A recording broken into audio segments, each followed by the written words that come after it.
তেজগাঁ থেকে সংবাদ সন্ধ্যা নিয়ে আপনাদের সামনে আছি আমি সুমনা সিং এবং আমি গোলাম কিবরিয়া। এই মুহূর্তে বার্তা কক্ষের সবশেষ।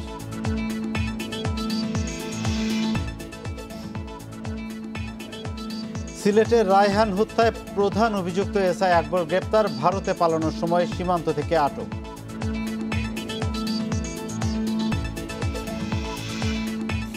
অনলাইন ক্যাসিনো ব্যবসায়ী সেলিমের ৬১ কোটি টাকার সম্পদ ও অর্ধশত ব্যাংক হিসাব জব্দ, ৭ প্রতিষ্ঠান নিয়ে অনুসন্ধান।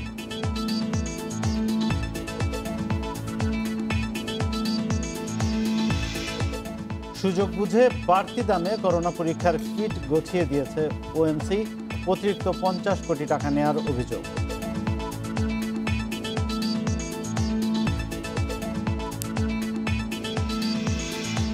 হোয়াইট হাউসে যাওয়ার প্রস্তুতি শুরু জো বাইডেনের, সর্বোচ্চ গুরুত্ব পাবে করোনা মোকাবিলা।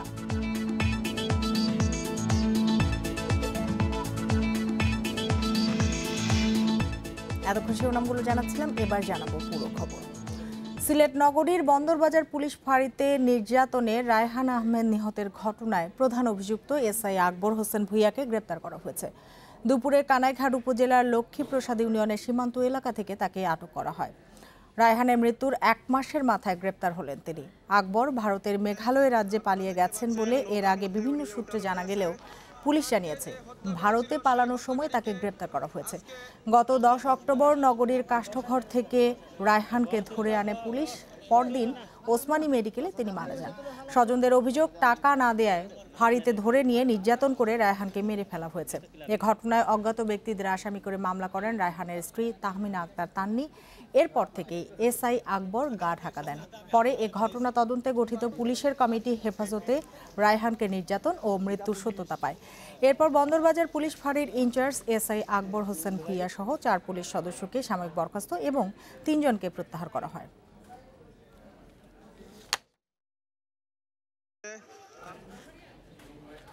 এ নিয়ে আরো জানাতে সিলেট থেকে যোগ দিয়েছেন সহকর্মী মাধব কর্মকার। মাধব, কিভাবে আকবরকে গ্রেপ্তার করা হলো, ব্রিফিংয়ে পুলিশ আর কি জানিয়েছে?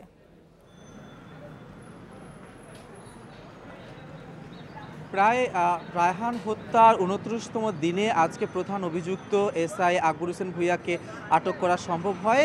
কিছুক্ষণ আগে অর্থাৎ সন্ধ্যা ৬টার দিকে সিলেট জেলা পুলিশ সুপার ফরিদউদ্দিন একটি প্রেস ব্রিফ করে আমাদেরকে যেটি জানিয়েছেন যে তারা আসলে এই ২ দিন ধরে অভিযান চালাচ্ছিলেন এবং সীমান্ত এলাকায় কিন্তু গত ১ মাস ধরেই সতর্ক বার্তা ছিল। বিজিবি এবং সীমান্তবর্তী যেসব থানা রয়েছে সেই পুলিশদের কিন্তু সতর্ক করে দেওয়া হয়েছিল স্বরাষ্ট্র মন্ত্রণালয় থেকে, যাতে করে সীমান্ত থেকে কোনোভাবে যাতে আকবর দেশের বাইরে পালাতে না পারে। তবে আমরা আসলে সকালবেলা যে ধরনের ফুটেজ পেয়েছি বা যে ধরনের তথ্য পেয়েছি সেখানটায় আমাদের তথ্য মতে তাকে আসলে বাংলাদেশ ভারত সীমান্তের ভারতীয় যে অংশ ডোনা থেকে তাকে স্থানীয় খাসিয়া উপজাতির যারা রয়েছেন তারা আসলে তাকে আটক করে এবং তার পরবর্তী পর্যায়ে খাসিয়াদের কাছ থেকে জেলা পুলিশ তাকে পায় এবং তার পরবর্তীতে জেলা পুলিশ আসলে সব ধরনের আনুষ্ঠানিকতা শেষে আজকে সন্ধ্যার সময় প্রেস ব্রিফ করে। কিন্তু জেলা পুলিশ দাবি করছে যে ২ দিন ধরে তারা অভিযান পরিচালনা করছিলেন, তারই পরিপ্রেক্ষিতে আজকে সীমান্ত এলাকা থেকে তাকে গ্রেফতার করা হয়। তবে সে ভারতে পালিয়ে যাচ্ছিল নাকি ভারত থেকে বাংলাদেশে আসছিল সেই বিষয়টি কিন্তু এখন পর্যন্ত পরিষ্কার নয়, সেটি তদন্ত সাপেক্ষে এবং তাকে জিজ্ঞাসাবাদের পর জানা যাবে। সিলেট থেকে কথা হচ্ছিল সহকর্মী মাধব কর্মকারের সাথে। মুজিব বর্ষ উপলক্ষে সংসদের বিশেষ অধিবেশনে রাষ্ট্রপতি মোহাম্মদ আব্দুল হামিদ বক্তব্য রাখছেন। আমরা সরাসরি চলে যাচ্ছি সেখানে। যে অধিকার মানুষ চিরজীবন বুক করতে পারবে, আনকোট। জনাব স্পিকার, বঙ্গবন্ধু সংসদ কার্যক্রমের পাশাপাশি দলীয় শৃঙ্খলার ব্যাপারেও ছিলেন খুবই সচেতন। এই প্রসঙ্গে প্রথম অধিবেশনের প্রথম কার্য দিবসেই তিনি বলেছিলেন, কোট, আমি মাননীয় সংসদ সদস্যদের জন্য একটা কথা মনে করিয়ে দিতে চাই যে কোনো প্রস্তাব আনার আগে পার্টিতে তা আলোচনা করে তারপর উপস্থাপন করবেন, তা না হলে এর দ্বারা পার্টির শৃঙ্খলা নষ্ট হবে, আনকোট। বঙ্গবন্ধু সংসদে হাস্যরস করতেও পিছপা হতেন না। একবার সংসদে বক্তব্য দানকালে হাসতে হাসতে বলেছিলেন, কোট, মাননীয় স্পিকার, আপনার মাধ্যমে অনুরোধ জানাচ্ছি যে ভবিষ্যতে আমার এই মাইকটি একটু উঁচু করে দিবেন, আমি মানুষ একটু বেশি লম্বা, আনকোট।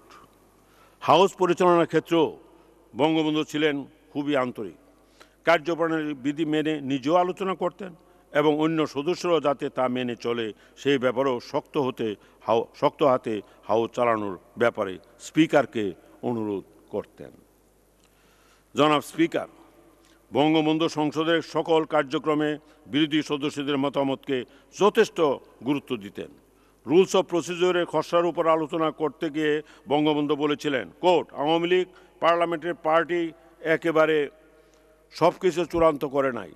দুই একজন যারা নির্দলীয় বা বিরোধী পার্টি যাই বলুন, আমার কোনো আপত্তি নাই। যদি আপনাদের ভালো কোনো সংশোধনী থাকে তা নিশ্চয়ই দেশের মঙ্গলের জন্য, মনকে আমরা বড় করে তা গ্রহণ করব, আনকোট। সদস্যদের অভাব অভিযোগ, সুখ দুঃখ সব কিছুর খবর রাখতেন বঙ্গবন্ধু এবং প্রয়োজনে তাদের জন্য সম্ভাব্য সব কিছুই করতেন। 1972 সালের 10ই এপ্রিল গণপরিষদের প্রথম অধিবেশন বসে এবং একই বছরের 4 নভেম্বর জাতীয় সংসদে গণপ্রজাতন্ত্রী বাংলাদেশের সংবিধান পাশ হয়।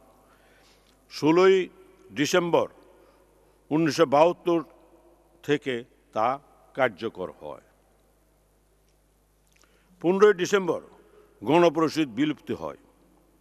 বঙ্গবন্ধুর নেতৃত্বে যুদ্ধবিধ্বস্ত বাংলাদেশে এত অল্প সময়ের মধ্যে জাতির জন্য একটি সংবিধান প্রণয়ন ছিল নিঃসন্দেহে একটি বিরাট সাফল্য এবং বিশ্বের গণতন্ত্রকামী সকল দেশের জন্য ছিল অনুকরণীয়। জনাব স্পিকার, সংসদে আরও একটা বিষয় ছিল লক্ষণীয়। পার্লামেন্টে বঙ্গবন্ধুর বিরুদ্ধে কেউ কথা বললে স্পিকার বিব্রত হতেন, কিন্তু বঙ্গবন্ধু হতেন না। উদার না হলে, গণতান্ত্রিক মনোভাবাপন্ন না হলে এটা ভাবাই যেত না।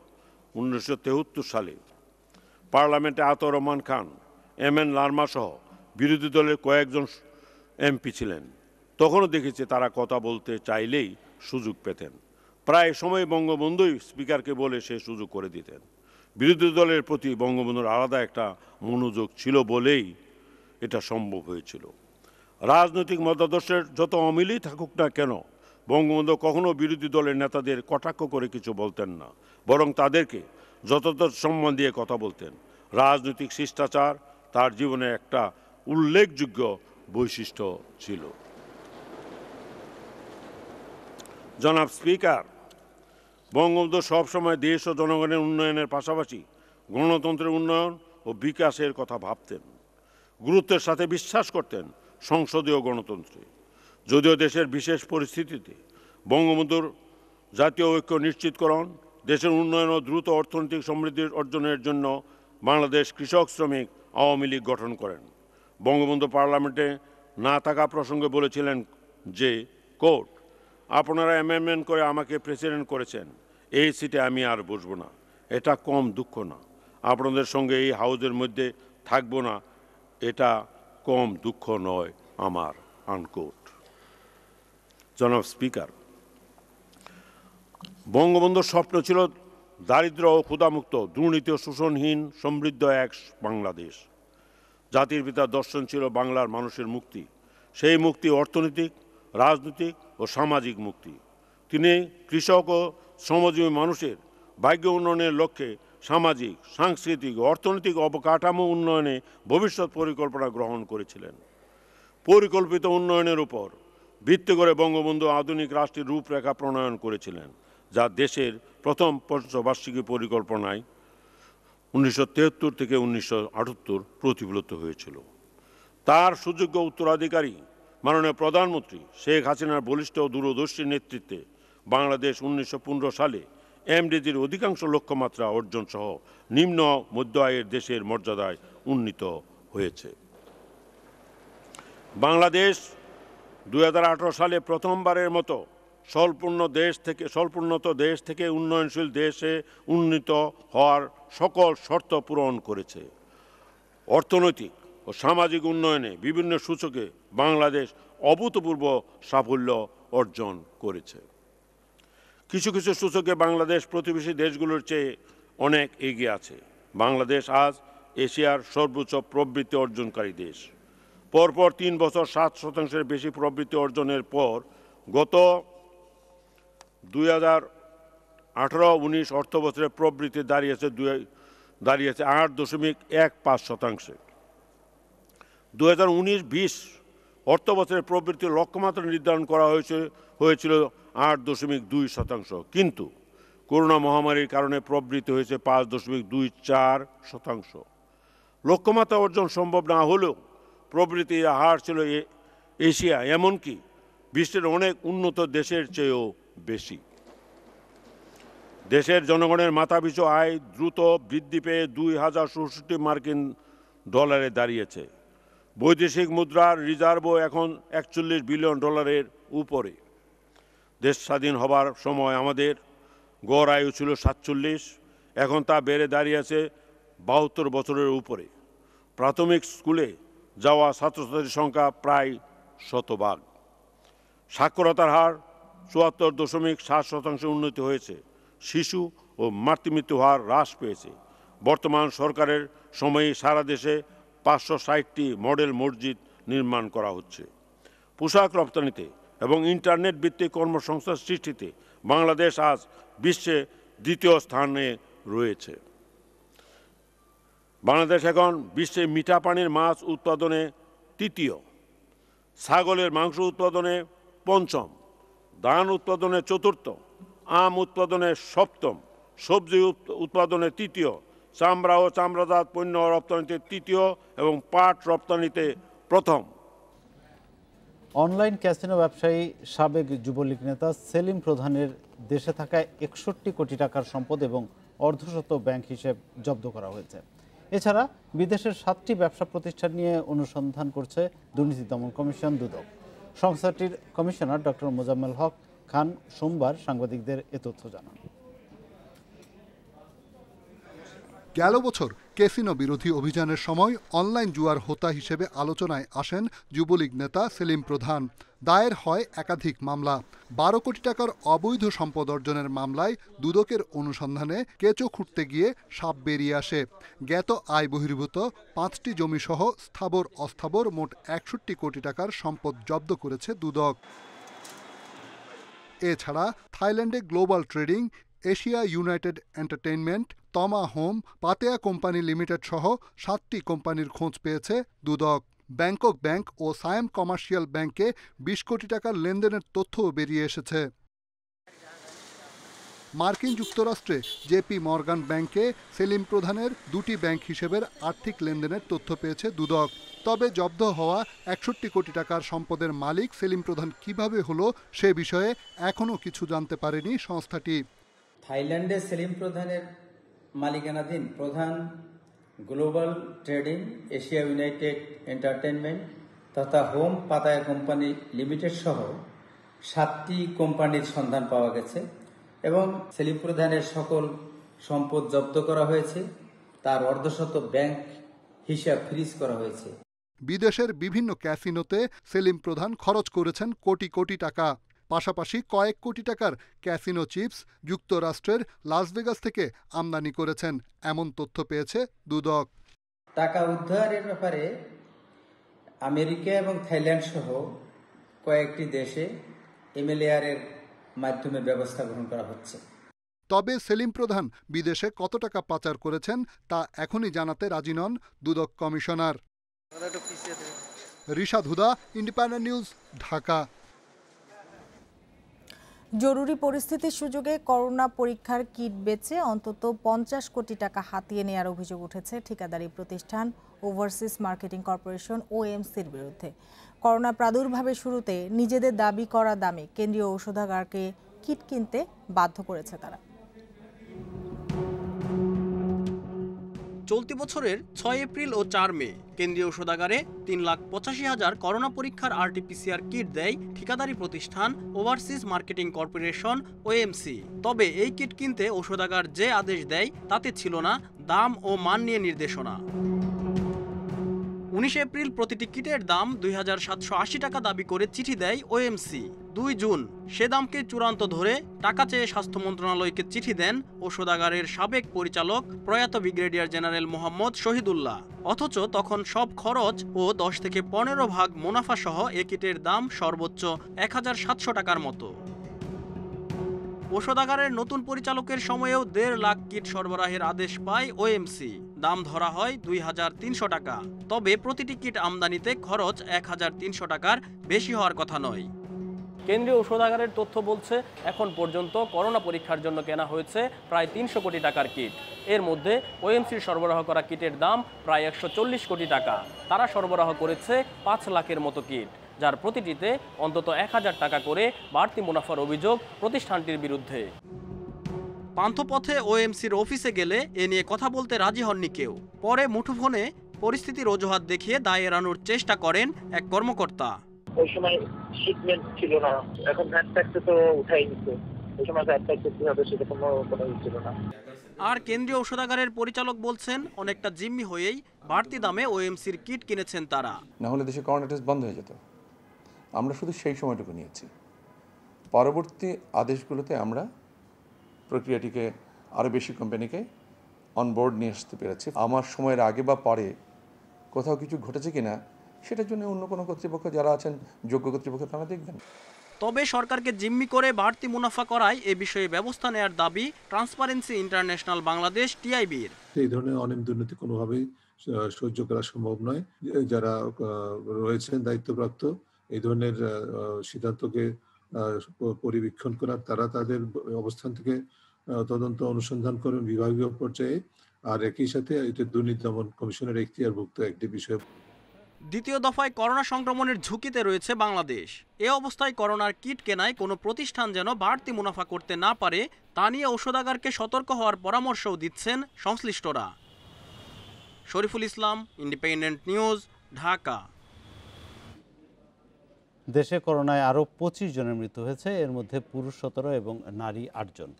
এ নিয়ে মোট প্রাণহানি হলো ৬,০৯২ জনের। ১১৫টি ল্যাবে ২৪ ঘন্টায় ১৪,০৪২ নমুনা পরীক্ষায় করোনা শনাক্ত হয়েছে ১,৬৮৩ জনের। পরীক্ষা বিবেচনায় শনাক্তের হার ১১.৯৯%।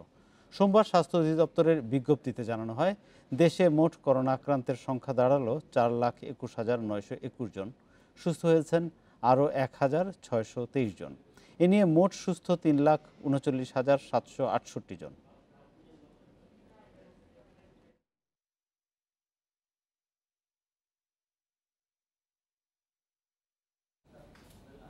নিবন্ধনের পর সর্বোচ্চ ৮ দিনের মধ্যে জমির নামজারি।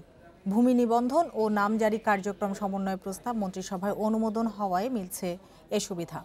এতে জমি নিবন্ধন ও মালিকানা নিয়ে দীর্ঘদিনের ভোগান্তি দূর হবে বলে মনে করছেন মন্ত্রিপরিষদ।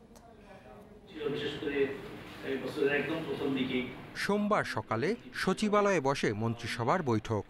গণভবন থেকে এতে ভিডিও কনফারেন্সের মাধ্যমে যোগ দিয়ে সভাপতিত্ব করেন প্রধানমন্ত্রী শেখ হাসিনা। প্রায় ২.৫ ঘন্টা চলা এ বৈঠকে অনুমোদন হয় জমি রেজিস্ট্রেশন ও নামজারি কার্যক্রম সমন্বয় সাধনের প্রস্তাব। এর ফলে এখন থেকে জমি নিবন্ধনের পর সর্বোচ্চ ৮ দিনের মধ্যে স্বয়ংক্রিয়ভাবে নামজারি হয়ে যাবে। জমির দলিল নিবন্ধনের আগেই সফটওয়্যারের মাধ্যমে উপজেলা সহকারী কমিশনার বা এসিল্যান্ডের কার্যালয় থেকে জমির তথ্য জেনে নেবেন সাব রেজিস্ট্রার। এখন থেকে মালিকানার প্রকৃত দলিলপত্র দেখে জমি রেজিস্ট্রেশন হবে। এখন থেকে সাব রেজিস্ট্রার অফিস আর এসিল্যান্ডের মধ্যে একটা যোগাযোগ করে দেওয়া হবে, একজন আরেকজনের ডাটা বেজে ঢুকতে পারবে। তো যখন কারোর কাছে জমি রেজিস্ট্রেশনের জন্য যাবে কেউ, তখন সাব রেজিস্ট্রার আগের মতো সাথে সাথে আপনার রেজিস্ট্রি করে দিবে না, উনি অনলাইনে ওই এসিল্যান্ডের অফিস থেকে ওইটা রেকর্ড অফ রাইটসের স্ট্যাটাসটা জানবেন। ভূমি নিবন্ধনের দলিল সম্পন্ন হওয়ার পর সেই তথ্য এসিল্যান্ডকে জানিয়ে দেবেন সাব রেজিস্ট্রার। তখন এসিল্যান্ড নামজারি করবেন। এতে একজনের জমি অন্যজনের নামে নামজারির সুযোগ থাকবে না। এছাড়াও জমির হালনাগাদ সব তথ্য ১ মাসের মধ্যেই সেটেলমেন্ট অফিসের সার্ভারে স্বয়ংক্রিয়ভাবে রেকর্ড হয়ে যাবে। সারা দেশের ১৭টি উপজেলায় এই কাজ চলমান। আগামী ১ বছরের মধ্যে যা সারা দেশে চালু হবে। রেজিস্ট্রেশন করে, মিউটেশন করে, কিন্তু রেকর্ড কারেকশন করতে হবে। এসিল্যান্ডের দায়িত্ব থাকবে এবং সে মান্থলি রিপোর্ট দিবে সে তার এডিসি রেভিনিউর কাছে, ইউনোর কাছে, যে কতটা মিউটেশন হলো, কতটা রেকর্ড কারেকশন হলো। কারণ শুধু আপনার মিউটেশন হলেই হবে না, তো রেকর্ড কারেকশন লাগবে, নাইলে আপনি পরবর্তীতে খাজনা দিতে গেলে আরেক গণ্ডগোল লাগবে। মন্ত্রিপরিষদ সচিব জানান, আগে জমি কেনা বেচার জন্য 2টি দলিল হতো, এখন থেকে 3টি দলিল হবে। বাড়তি দলিলটি এসিল্যান্ডকে সরবরাহ করা হবে। নতুন এ প্রক্রিয়ায় জমি জমা সংক্রান্ত অর্ধেক মামলা কমার পাশাপাশি ৭৫% দুর্নীতি কমে যাবে বলে মনে করছে মন্ত্রিসভা। রেজিস্ট্রেশনটা খুব ট্রান্সপারেন্ট হবে, 2 নম্বর মিউটেশন অটোমেটিক হয়ে যাবে, 3 number record of right correction এটাও অটোমেটিক হবে। And this will be the liability of the AC land. করাপশনের মানে 75% তো স্ট্রেট ওয়ে কমে যাবে। উত্তরাধিকার সম্পত্তি তৃতীয় লিঙ্গের মানুষের যেন ঠিকমতো পান তা নিশ্চিত করার উপর গুরুত্ব দিয়েছেন প্রধানমন্ত্রী। এছাড়াও উত্তরাধিকারের জমি বন্টন ও নামজারিও 5 থেকে 6 মাসের মধ্যে স্বয়ংক্রিয়ভাবে সম্পন্ন হবে বলে জানান মন্ত্রিপরিষদ সচিব। Hasib Mahmud Shah, independent news, Dhaka. ঢাকা বিশ্ববিদ্যালয়ে ভর্তি পরীক্ষায় বিভাগ পরিবর্তনের সুযোগ থাকবে, সেই সাথে চারুকলার ভর্তি পরীক্ষায়ও আলাদা করার পদ্ধতি বের করা হবে বলে জানিয়েছেন উপাচার্য অধ্যাপক এম আখতারুজ্জামান। ঢাকা বিশ্ববিদ্যালয়ের 2021-22 শিক্ষাবর্ষে ভর্তি পরীক্ষার জন্য বেশ কিছু সংস্কারের সিদ্ধান্ত নেওয়া হচ্ছে। রোববার ডিনস কমিটির বৈঠকে বিষয়টি নিয়ে আলোচনা হয়। সেখানে ঘ এবং চ ইউনিটের ভর্তি পরীক্ষা বাতিলের সুপারিশ করা হয়। ঘ ইউনিট মূলত বিভাগ পরিবর্তনের আর চ ইউনিট চারুকলার বিষয়গুলোতে ভর্তি পরীক্ষার। চারুকলা অনুষদের শিক্ষকরা বলছেন 72 বছর ধরে আলাদাভাবে ভর্তি পরীক্ষা হয়। এটি বহুদিন ধরে গ্রহণযোগ্য একটি পদ্ধতি। এর পরিবর্তনের প্রস্তাবে তারা একমত নন। সামাজিক বিজ্ঞান অনুষদের ডিন বলছেন বিষয়টি নিয়ে অনুষদের শিক্ষকদের সঙ্গে আলোচনা হবে। চারুকলা আমি অনুষদ হওয়ার পরে আমি চ্যালেঞ্জ করে বলতে পারবো যে চারুকলার পরীক্ষার পদ্ধতি নিয়ে, পরীক্ষা আয়োজন নিয়ে কোনো ধরনের কোনো অভিযোগ না এসছে পরীক্ষার্থীদের কাছ থেকে, না এসছে অভিভাবকদের কাছ থেকে, না এসছে ইন্টেলেকচুয়ালদের কাছ থেকে। ফ্যাকাল্টির শিক্ষকরা তাদের মূল্যবান মতামত দিবে এবং আমরা প্রায় 2 দশকের বেশি সময় ঘ ইউনিটে পরীক্ষা হচ্ছে। শিক্ষাবিদরা বলছেন বিভাগ পরিবর্তনের জন্য ভর্তি পরীক্ষার সুযোগ রাখতে হবে। তা আমার মনে হয় ফ্রিডম কাটল করার কোনো কারণ নাই। এটা থাকলেই ক্ষতি কি আমি তো জানি না। ছেলেরা লাইক করলে পরীক্ষা দেবে, আর লাইক না করলে পরীক্ষা দেবে না। আমরা ভালো ছাত্রদেরকে বেছে নেব এর থেকে। ঢাকা বিশ্ববিদ্যালয়ের উপাচার্য বলছেন এই সুপারিশ শিক্ষার্থীদের ভোগান্তি কমানোর জন্য। তবে বিভাগ পরিবর্তনের সুযোগ থাকবে। চারুকলায় ভর্তিতেও থাকবে আলাদা মূল্যায়ন ব্যবস্থা। এখন আমাদেরকে বিবেচনায় রাখতে হবে যে আমাদের বিজ্ঞানের শিক্ষার্থীরা কিভাবে মানবিক শাখায় অথবা ব্যবসা শিক্ষা শাখায় যেতে পারে, সেটির একটি পদ্ধতি থাকবে। চারুকলা অনুষদভুক্ত বিভিন্ন যে বিভাগগুলো আছে, যেগুলো বিশেষায়িত এবং সৃজনশীল ধারা ক্ষেত্র, সেগুলোতে শিক্ষার্থী নির্বাচনের একটি পদ্ধতি সেটিও বের করতে হবে। তবে 2020-21 শিক্ষাবর্ষে আগের নিয়মেই ভর্তি পরীক্ষা হবে। নূরে আলম, ইন্ডিপেন্ডেন্ট নিউজ, ঢাকা।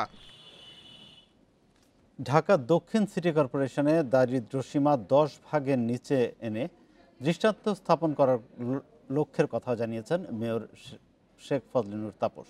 সকালে নগর ভবনে প্রান্তিক জনগোষ্ঠীর জীবনমান উন্নয়ন প্রকল্প LIUPCর এক অনুষ্ঠানে একথা জানান তিনি। প্রান্তিক জনগোষ্ঠীকে কর্মসংস্থানের জন্য না ঢাকায় এনে নিজ নিজ বিভাগে চেষ্টা করার পরামর্শ দেন ঢাকা দক্ষিণের মেয়র। ঢাকা দক্ষিণ সিটির প্রান্তিক জনগোষ্ঠী যেন আবাসিক বসতি উন্নয়ন তহবিল থেকে কোনো অবস্থাতেই বঞ্চিত না হয় সেদিকেও নজর রাখার আশ্বাস দেন তিনি। বলেন, সিটি কর্পোরেশন চায় না কোনো প্রকল্পের টাকা উইপোকা খেয়ে ফেলুক বা তছরূপ হোক।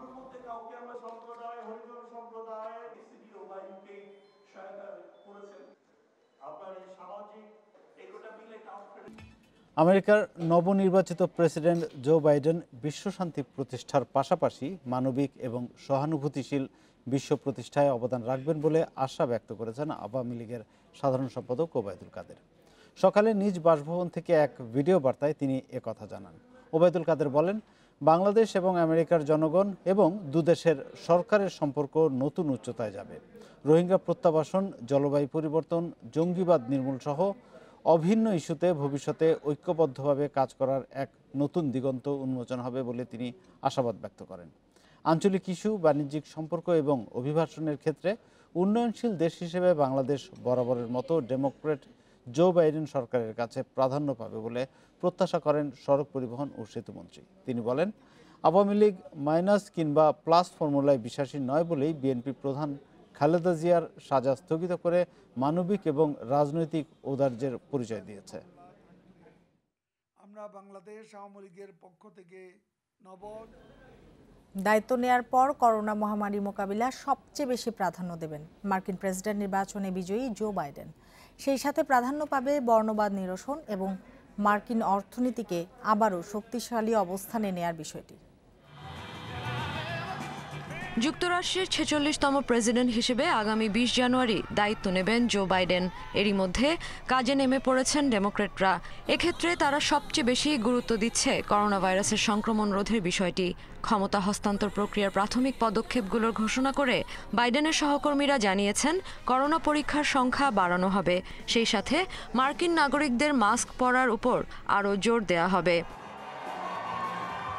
মার্কিন গণমাধ্যমগুলো বলছে ট্রাম্পের নেয়া বেশ কিছু বিতর্কিত নির্বাহী আদেশ আছে যেগুলো বাতিল করতে কংগ্রেসের অনুমোদন লাগে না। সেগুলো দ্রুত বাতিলের উদ্যোগ নেবে বাইডেন। ট্রাম্পের সিদ্ধান্তে প্যারিস জলবায়ু চুক্তি থেকে বের হয়ে গেলেও সেখানে আবার ফেরত যাবে যুক্তরাষ্ট্র। এছাড়া বিশ্ব স্বাস্থ্য সংস্থা থেকে সরে যাওয়ার সিদ্ধান্তও পরিবর্তন করবেন বাইডেন। এদিকে জো বাইডেন এমন এক সময় দায়িত্ব নেবেন যখন যুক্তরাষ্ট্রের শ্বেতাঙ্গ পুলিশের হাতে কৃষ্ণাঙ্গদের একের পর এক মৃত্যু নিয়ে ক্ষুব্ধ মার্কিনরা। ট্রাম্পের মেয়াদে বর্ণবিভেদ বাড়ার অভিযোগ আছে। আর জয় পেয়ে প্রথমেই বিভক্তি ভুলে ঐক্যের ডাক দিয়েছেন বাইডেন। এবার বর্ণবৈষম্যের ইতিটানাকে নিজ প্রশাসনের গুরুত্বপূর্ণ ভিত হিসেবে তৈরি করতে চান বাইডেন। সরকারি তহবিল ব্যবহার করে সংখ্যালঘু জনগোষ্ঠীর জন্য সাশ্রয়ী মূল্যে বাসস্থান ও চিকিৎসা ব্যবস্থা করতে চান তিনি। এছাড়া পুলিশ বাহিনীর ক্ষেত্রে কোনো অপরাধীকে আটক করার সময় শক্তি প্রদর্শনের ক্ষেত্রে কিছু কৌশল পরিবর্তনের পরিকল্পনাও রয়েছে ডেমোক্র্যাটদের। Sadia ফ্রিন, independent news.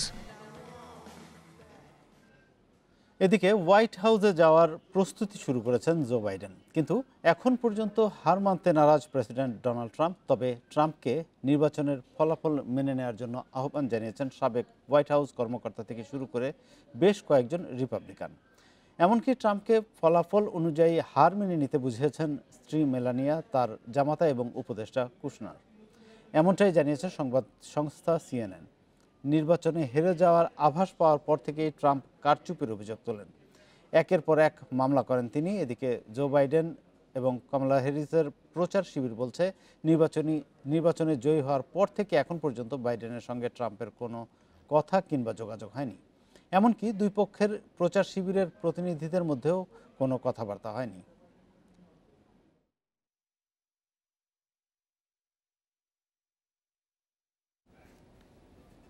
আর এই ছিল সংবাদ সন্ধ্যার আয়োজন।